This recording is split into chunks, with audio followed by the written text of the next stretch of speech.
Dunia tiba-tiba terhenti saat Tante Maria menatapku.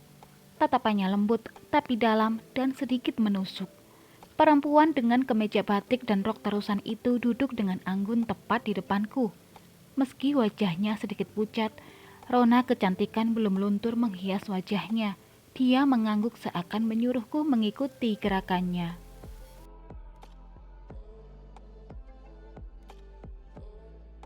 Saila, kamu mau kan jadi istri kedua anakku?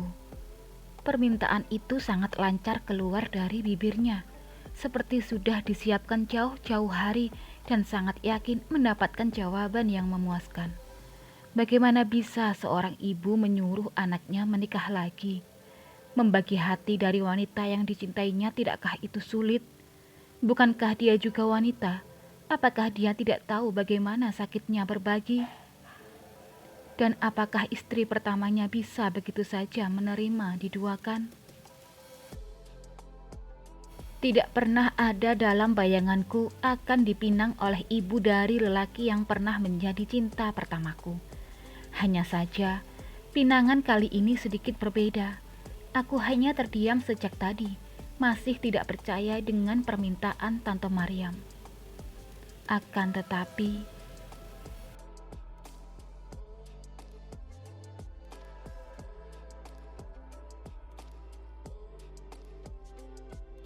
aku menggeleng lemah. Otakku berhenti pada dua kata yang mengganjal dadaku. Menjadi istri kedua. Aku tak bisa meneruskan suaraku. Bagiku, dua kata itu teramat keramat, seperti sebuah mantra yang membuat bulu kuduku meremang.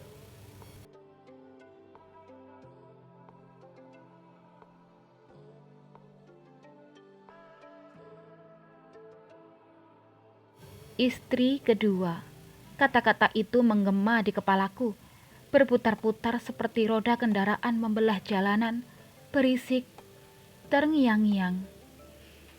Kamu mau ya, Saila? Tante Mariam berusaha membujukku, namun aku masih bergeming.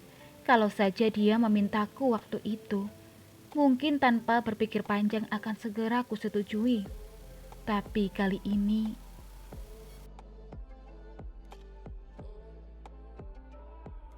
istri kedua.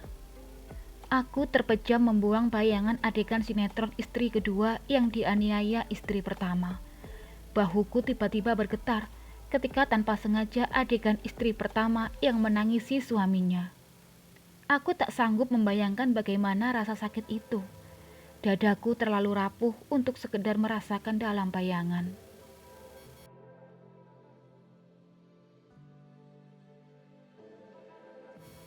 Jangan terlalu menggebu, Mar. Beri anakku waktu untuk berpikir. Aku melirik ibu yang tengah menggenggam tangan Tante Mariam. Keduanya tersenyum dan menatapku. Aku sedikit bernapas lega.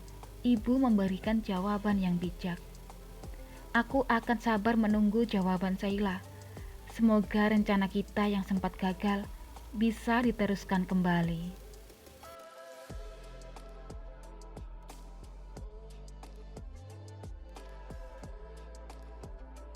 Ibu membalas dengan mengusap bahu Tante Mariam.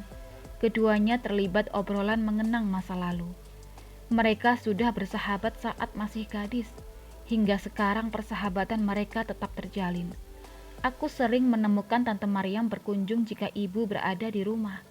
Mereka mengobrol sampai sering lupa waktu.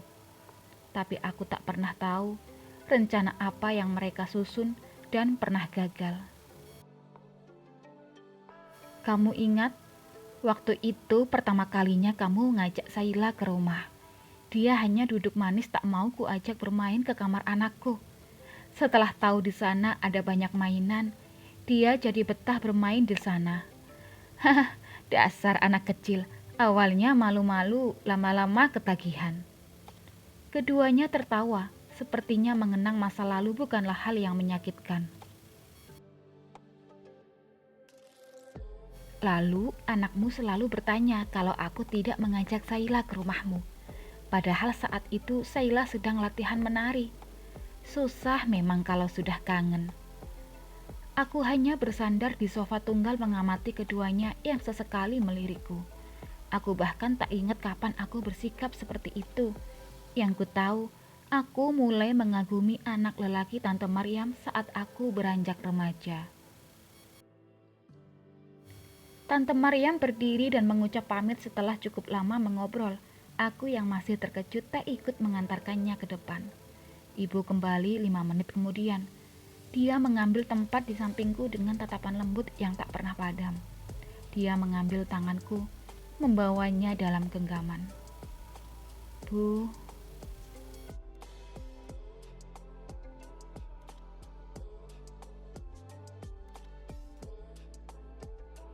sudah, jangan dipikirkan sekarang. Kamu lanjut istirahat saja. Maaf ya, hari liburnya jadi terganggu.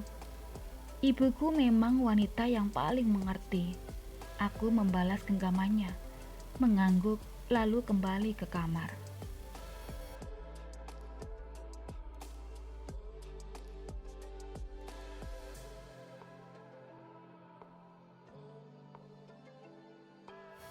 Hari Minggu yang kugadang-gadang sebagai hari tenang, rupanya telah gagal. Resep bolu kukus yang baru kuperoleh 2 hari lalu batal dieksekusi. Pagiku sudah terusik oleh kehadiran Tante Maryam beserta permintaannya yang aneh.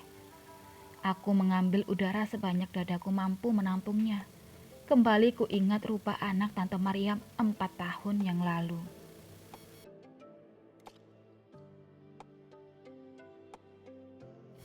Lelaki itu tersenyum sangat lebar memeluk istrinya di pelaminan. Bahkan dia sesekali mencuri ciuman, tanpa malu memamerkan di depan banyak orang. Jadi bagaimana bisa dia meminta menikah lagi? Isi kepala lelaki pasti sama saja. Jika ada yang kurang dengan istrinya, dia akan mencari wanita lain.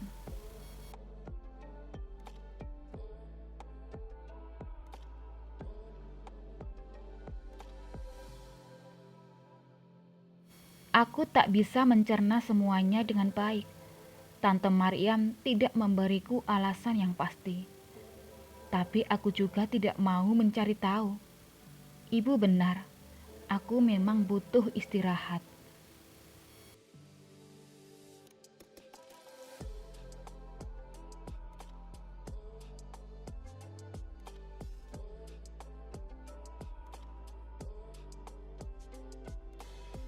Tapi sejauh 30 menit berlalu, aku tak bisa terpejam. Kata-kata Tante Maryam mulai bersarang di kepala. Menjadi istri kedua. Kenapa harus aku?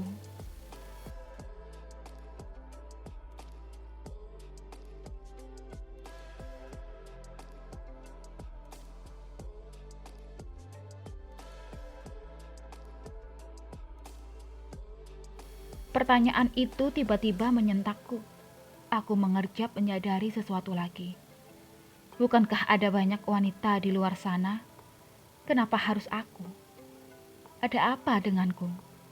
Apa yang membuat Tante Maryam dan anaknya memilihku menjadi istri kedua? Apakah dia sudah sadar aku pernah mencintainya?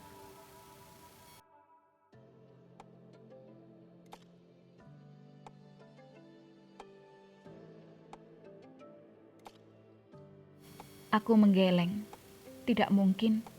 Seorang lelaki yang sudah menikah pasti lebih mengutamakan istrinya daripada wanita yang pernah mencintainya. Lagi pula itu adalah masa lalu.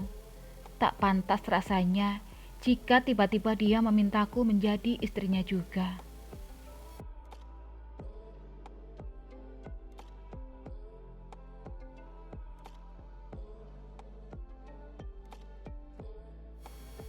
Apa karena rasa bersalah? Lagi-lagi aku menggeleng. Rasa bersalah dari apa? Siapa yang bersalah? Tidak pernah ada yang salah. Aku memang bukan jodohnya. Tapi itu dulu. Kalau sekarang dia memintaku menjadi istrinya, apakah aku adalah jodohnya? Bersambung. Tunggu kisah Saila di episode berikutnya ya. Terima kasih.